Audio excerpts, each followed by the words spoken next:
Management de transition, moi j'y suis venu suite à une perte d'emploi tout simplement. Lorsque DG d'une petite boîte, j'ai perdu cet emploi parce que la boîte a été rachetée. Mhm. J'ai participé à la fusion, l'acquisition par le nouvel employeur et puis le nouvel employeur au bout de 18 mois m'a remercié.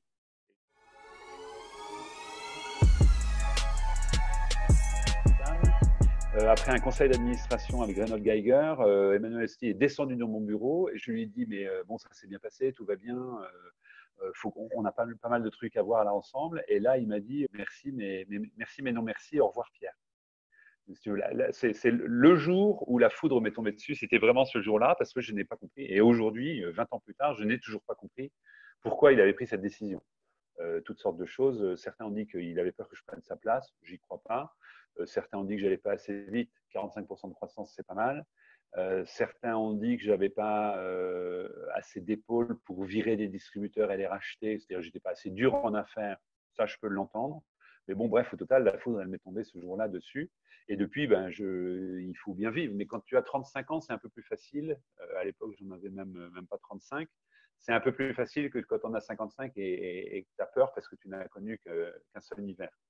Je me suis posé la question du management de transition à ce moment-là, en prenant contact avec des gens qui en font. Et j'y suis venu comme ça, en me disant, là où je suis bon, c'est de prendre une équipe, petite ou grande, un produit, déjà connu ou pas, avec des objectifs de le faire plus, de le faire connaître, de le diffuser, de le distribuer, et de le faire dans des conditions nouvelles, c'est-à-dire de faire passer une boîte qui est assez tradie à une boîte beaucoup plus digitale, de le faire depuis une boîte qui est assez nationale à l'international.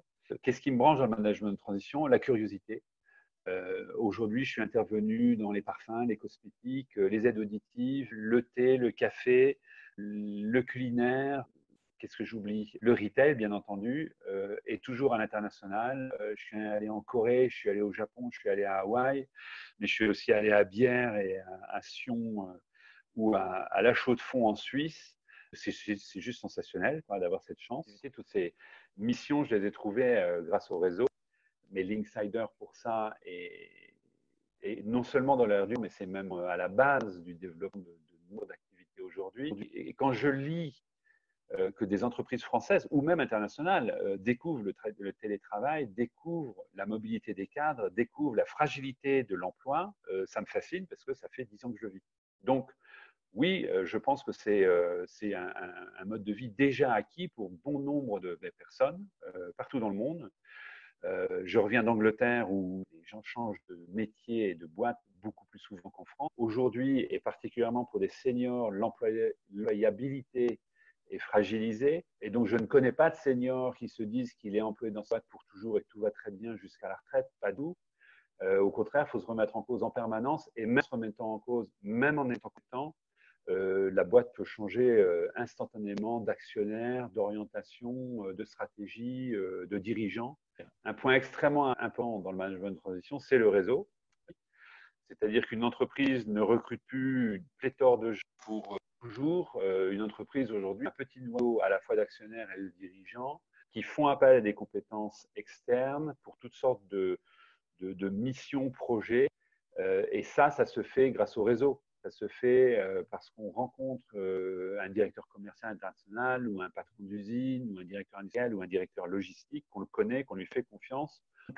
Ce que Linksider permet aux managers de transition, c'est évident, c'est de structurer, mettre des noms, une identité, une valeur sur son réseau, de rationaliser ce qu'est son réseau et de se poser la question de son réseau. Je suppose qu'il n'y a pas qu'une seule façon et de construire et d'utiliser son réseau. Et ça, ceux qui sont curieux, ceux qui sont un peu agiles, ceux qui sont en mode semi-échec ou à l'inverse, ceux qui réussissent bien, peuvent en profiter, doivent en profiter. Un manager de transition, en tout cas, aura toujours à cœur de préparer son intermission. Si la mission s'achève dans 1 mois et demi, ben, il faut commencer à se poser des questions sur ce qu'on va faire pendant cette intermission. On peut ne rien faire volontairement ou on peut au contraire commencer à activer son réseau, donc d'où l'utilité d'un outil qui permet de le faire et d'un outil qui existe et qui est directement disponible. Qu'est-ce qui me ferait plaisir ou comment je me perçois dans les 10 ans qui viennent? Professionnellement, j'ai encore énormément à donner. Professionnellement, j'ai une énergie considérable. J'ai la chance d'avoir une expérience assez variée. Et donc, dans les 10 ans qui viennent, professionnellement, je ne me vois rien faire autre que donner de mon temps pour des missions passionnantes, pour des missions internationales. Naturellement, en bon père de famille, ce que j'espère avant tout, c'est que mes enfants vont se lancer dans l'existence et réussir la leur. Peut-être que mon rôle perso-professionnel ou pro-personnel, c'est de les coacher, de leur apprendre à être flexibles, à être curieux, à s'attendre à cette carrière jalonnée d'étapes très différentes qu'on a vécues. Parce qu'il ne faut pas rêver, j'ai 3 enfants, chacun ne va pas créer une licorne multimilliardaire. C'est même peut-être d'ailleurs pas souhaitable, parce que est-ce que c'est l'existence qu'on doit avoir sur Terre de créer des licornes? J'en suis pas sûr. Mon rôle personnel est peut-être de leur faire partager cette énergie que j'ai, cette curiosité, cette envie d'expérience et cet essentiel professionnalisme qu'il faut avoir en tout temps. Quel conseil je donnerais à un nouvel arrivant sur Linksider? Pratiquer sans borne et sans limite Linksider et surtout porter le retour d'expérience de l'utilisation.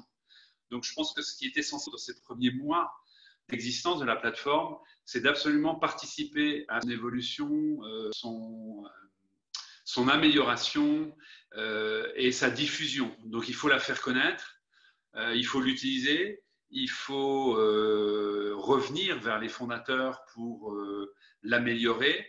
Et il ne faut pas hésiter à émettre 1001 idées parce que c'est ça qui va faire qu'elle devient bien connue